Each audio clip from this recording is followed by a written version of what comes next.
Good morning, good afternoon, good evening.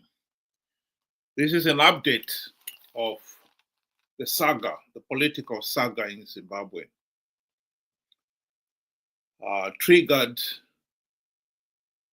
when Blessed Runesu Geza and four of his war veterans dismissed Mnangagwa's ED 2030 drive as bullshit.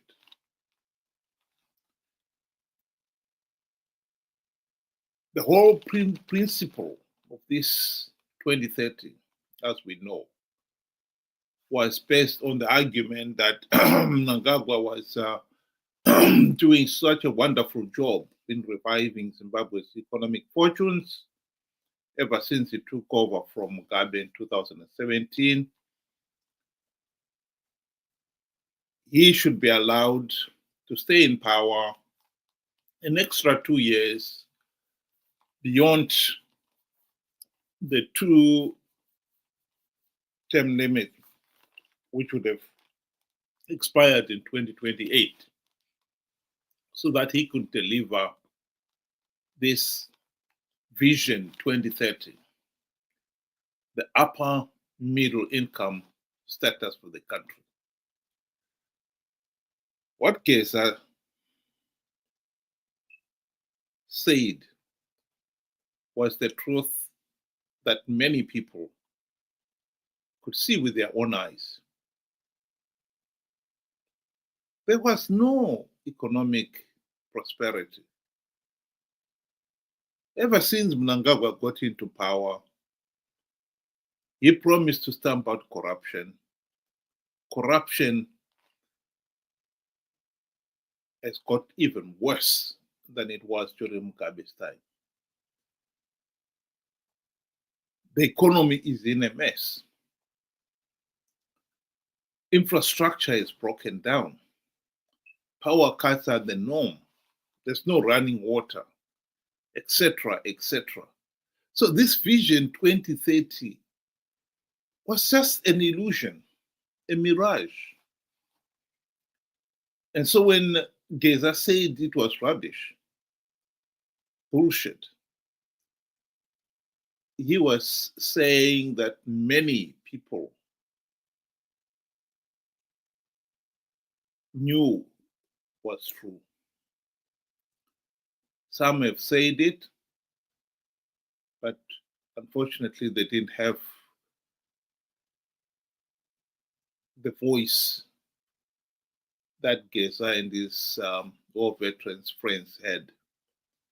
In Zimbabwe,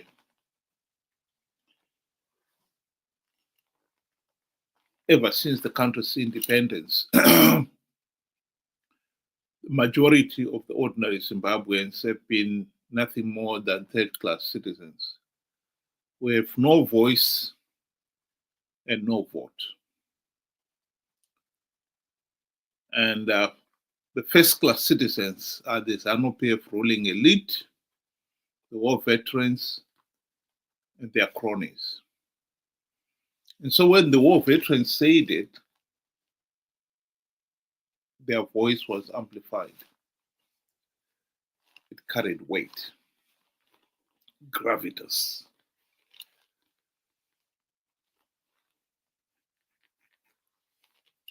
The problem was that when Geza said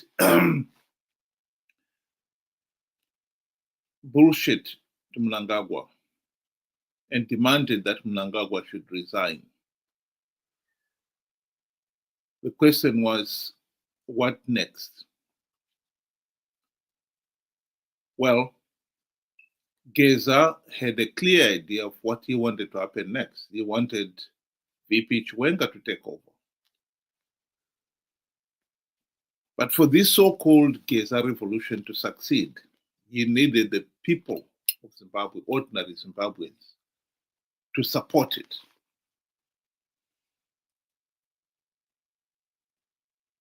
And many people have expressed their doubts. Is this not just a repeat of what happened in 1980? And many, many other times since then, including 2017, where the people are asked to support a cause in the belief that it will change their lives, when in reality, all it ever does is change the lives of the ruling elite. As soon as they secure what they want, the people are ignored. The people and their needs are ignored. This is the tragedy of Zimbabwe. Here is Comrade Geza addressing that very concern. Can we be trusted? This is a question on the back of many people's minds. Because many, a time in Zimbabwe, we have seen hijacked revolutions. So it is genuine for you to ask, if this revolution is genuine, the answer is very simple. Very simple. As war veterans, what have we to gain through deceit? Nothing. We've reached the afternoon of our lives. We are not going to be alive for long. But if we die and leave this country under such tyrannic rule, we would have wasted our efforts. We won't do that, never again. At Vodafone, get the epic new Samsung Galaxy S25 Ultra and save up to £488. We are doing this not for us, but for the future. The idea is to embrace every Zimbabwean, everyone without exception. This is not a fight for one party or one person, no. There will be no repeat of 2017. There is no chumuchedu in this space of this thing. It's ours together. Maybe what happened in 2017, what is meaning? But it was said. Many of us invested money, personal resources to fund Operation Restore Legacy. We lost millions with the hope of restoring this country to a democracy, but little did we know that we were fighting for thieves. We are wiser and clever now. We'll stop it there. I think no Zimbabwean who has been following this drama would be so easily convinced by this argument. Here is what the same individual, Geza, said a few weeks ago. Are you against the 2030 slogan? Yeah, I'm very much against. I think from my last interview, now that this is bullshit. You know? This is bullshit. But you yes. Fighters.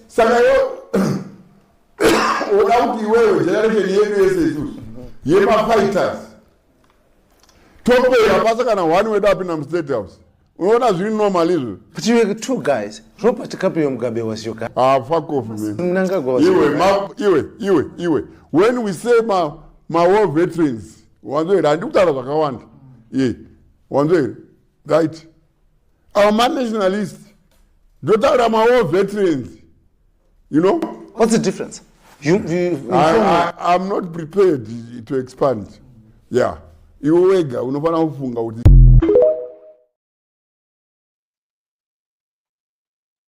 So what is he talking about?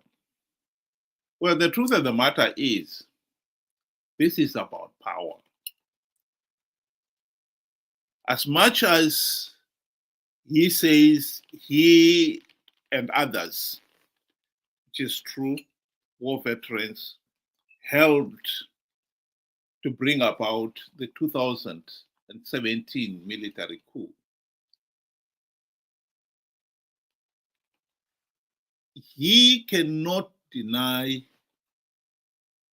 that that coup primary purpose was to replace Mugabe with Mnangagwa. Now it turns out that Mnangagwa has failed to look after the interests of people like him, and that's why they want him out. The issue of him being corrupt, incompetent, and the economy is in a mess just happens to be convenient.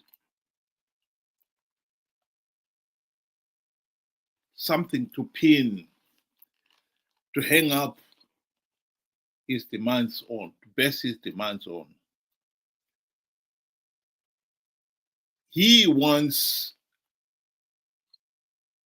one of his own friends, in this case here, VP Chiwenga, to be president. We all know who VP Chiwenga is. He has been in ZANU-PF since the country's independence. He has risen in the army ranks. Those who know him will tell you it wasn't on merit. It was purely on whom he knew. Typical of what we know ZANU-PF to be. He played his role throughout the last 45 years to make ZANU-PF, to create the ZANU-PF dictatorship we know today. And he helped sustain it. And for his troubles, he has had his lion's share of the spoils of power. Chiwenga is a dictator, no different from Mnangagwa and Mugabe before him. So this so-called Geza Revolution is really meant to replace one dictator with another. And so all this promise about, oh no, we are doing this for us, we are in the afternoon of our lives, we haven't got much to live. You have said it yourself in that video, that you don't think it is normal that you and your generation should die without one of you being in State House. So this is all about power. And all this promise that, we'll form a transition government and encourage democratic reforms, etc., it's all bullshit. And you know it. If people went out in the street as they did in 2017, and the so-called Geza Revolution prevails, Chiwenga is in power, Chiwenga will be looking at, yes, going to be president for the next 10 years at least.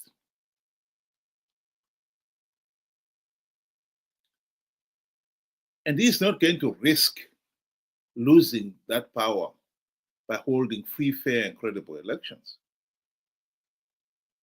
And Geza himself knows that ZANU-PF has never held free, fair, and credible elections.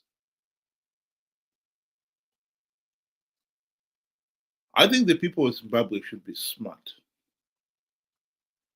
to realize that we have a de facto one-party state in Zimbabwe. And that system has created the ruling elite, ZANU-PF leaders and their cronies, and the war veterans who are the first-class citizens.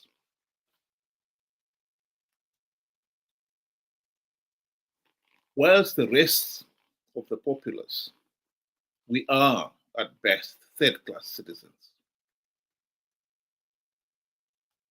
We've been allowed to vote,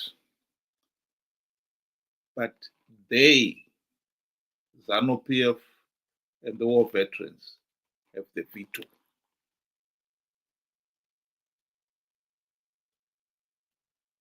And this is why we are in this mess.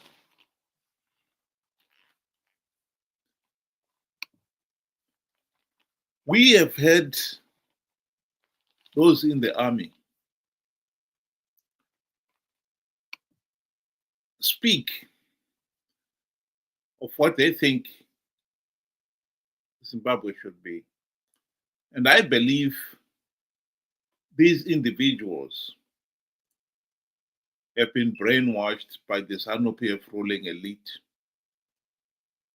into believing that ZANU-PF is the only party of government. And anybody else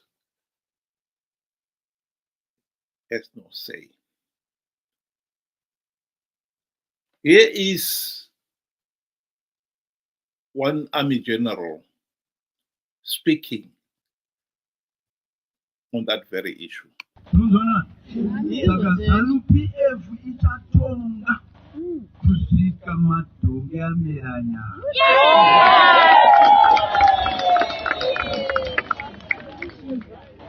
Muchida musingadi. Ameni. Apa ndakutaura sakomanda army. Shashandisa inonzi command 40. Yes. Yeah.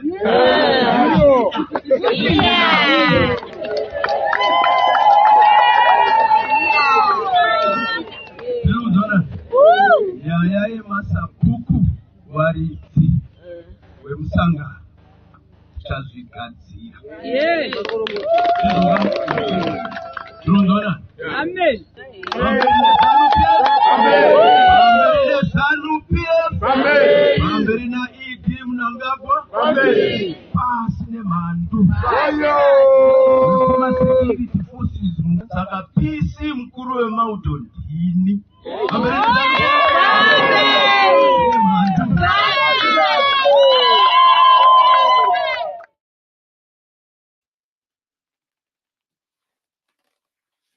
Well, the truth of the matter is this so-called Geza Revolution will not be any different from the 2017 military coup. And the military coup wanted Mnangagwa. And anyone who thought otherwise was just wasting their time. I think this Geza Revolution, if it was to succeed, it will have the blessing of the army. And that army is not going to accept anybody else other than Chiwenga. And we are back to square one. I'd just like to address the issue that is being raised by Chuma there. It's about 2030. We want to vote in 2028. You choose to ignore which is important thing than all you're saying. Well, you should understand that the drive for the 2030 ED 2030 as much as Mnangagwa himself has said he has given up, I think, being realistic, no one can say he has given it up, because Mnangagwa is desperate to stay in power. And if there should be any opportunity for him to amend the constitution, he will amend it. There's also the possibility that if, for instance, this so-called Geza Revolution, as we can see, is hotting up, if there was to be an attempted coup, Mnangagwa will declare the state of emergency and use that as the excuse for postponing the 2028 elections, and thus allow himself to stay in office beyond 2028. So there are other possibilities of Mnangagwa staying on. But these are events that the ordinary Zimbabwean has no control over. I think this is a matter that will be decided internally by ZANU-PF, the party. Just as in 2017, the people were only asked to come out in the street when the coup itself was done and dusted. As far as I know, no ordinary Zimbabwean was consulted on the coup, nor did we take any part in its execution. So the same thing could happen here. One of the things that Geza has been saying is, we will not call out the people on the street until we've got the assurance from the police and the army that the people will not be shot. So that assurance will only come if the army endorses that the people can come out in the street. In other words, the army will be in control of the events. And like I said, they will see to it that their candidate is the president. And even if this transition authority is set up, the army would still want to have a veto in what it can and cannot do. And this is why I say it is no different from 2017. But to come back to 2028, Mnangagwa may manage to silence Geza and the rest in terms of demanding that he should go now and agree that he will leave in 2028. And so Wenger can focus on making sure that he is the presidential candidate for ZANU-PF for 2028. If 2028 elections take place, I can tell you whoever is the ZANU-PF candidate will not want to hold free, fair, and credible elections. In other words, no meaningful reforms are going to be implemented between now and 2028. You say you want to vote in 2028. Well, you voted in 2013, 2018, 2023, and that changed nothing. That is the argument that some people have failed to comprehend here. The argument that was said at the time in fact, ever since 2013, was that as long as you participate in an election that is so flawed, that is so illegal, you will not change the outcome. ZANU-PF will win. But by participating, you give the process legitimacy. This argument, unfortunately, has been water of a duck's back to some people. And yet it is a valid argument. And this is a quotation from David Coulthard. He admitted this soon after the 2013 elections. And in it, he's saying there that he and his colleagues have continued to participate in these flawed elections out of greed. Why some people have failed to understand that, even now with the benefit of hindsight, speaks volumes about Zimbabweans, the Zimbabwean electorate, and our ability to analyze the situation before us. So to come back to the argument of participating in 2018, in 2023, there really is no point in participating in an election process when you know it's flawed. The more so now that we know in 2023, both SADC in the AU condemned the process as flawed and illegal.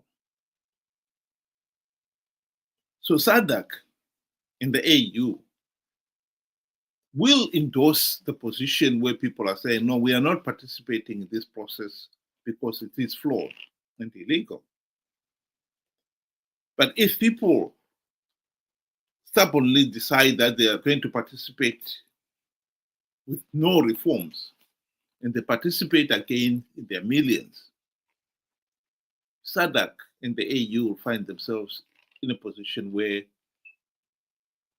they will do nothing about it, just as they did in 2023. The argument has been made so many times.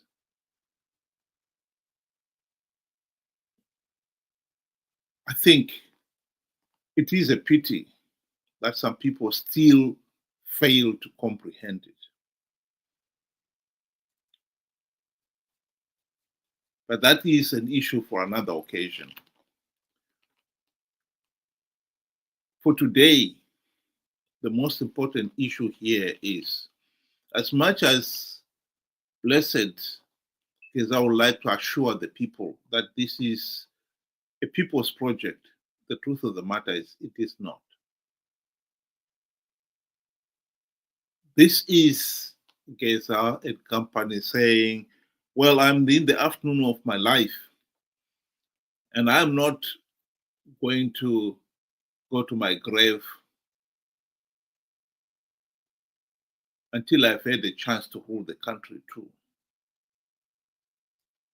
One of us must go to State House. And this is what it's all about. Power. And if the people think they are partners in that, they're in for a big surprise. So my advice to the people of Zimbabwe is that this ZANU-PF internal factional war is about which dictator rules the country. Our fight, ordinary Zimbabweans, our fight should be about ending this corrupt, incompetent, and tyrannical ZANU-PF dictatorship. Those are two different things.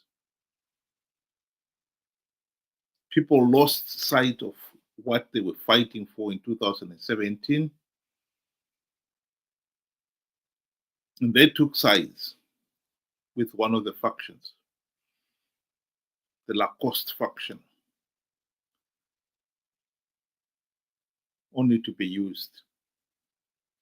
When they had got what they wanted, they forgot about the people. This time we should keep our eyes focused on what is the real thing we are fighting for.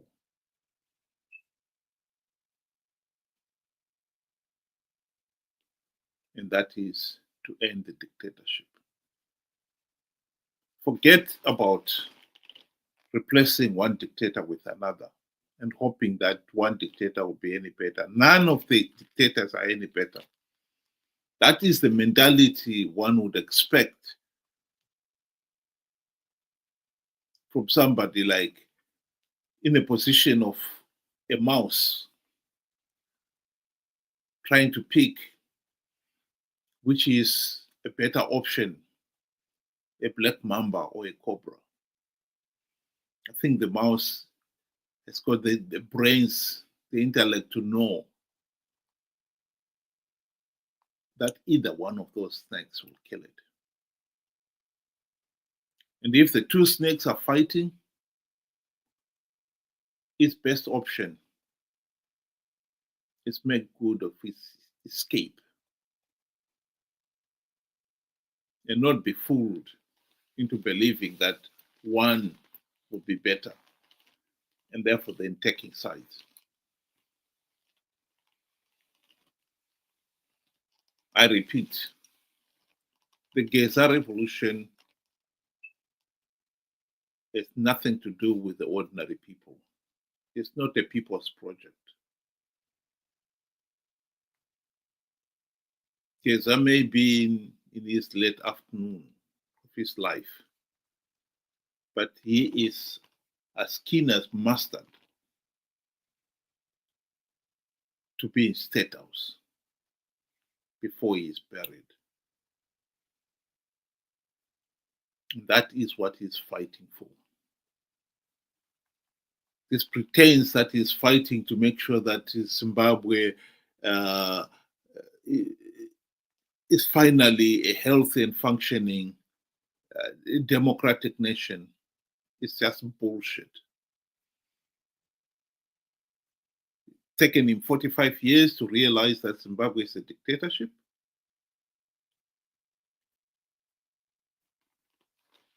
Think about it. Thank you, and have a good night.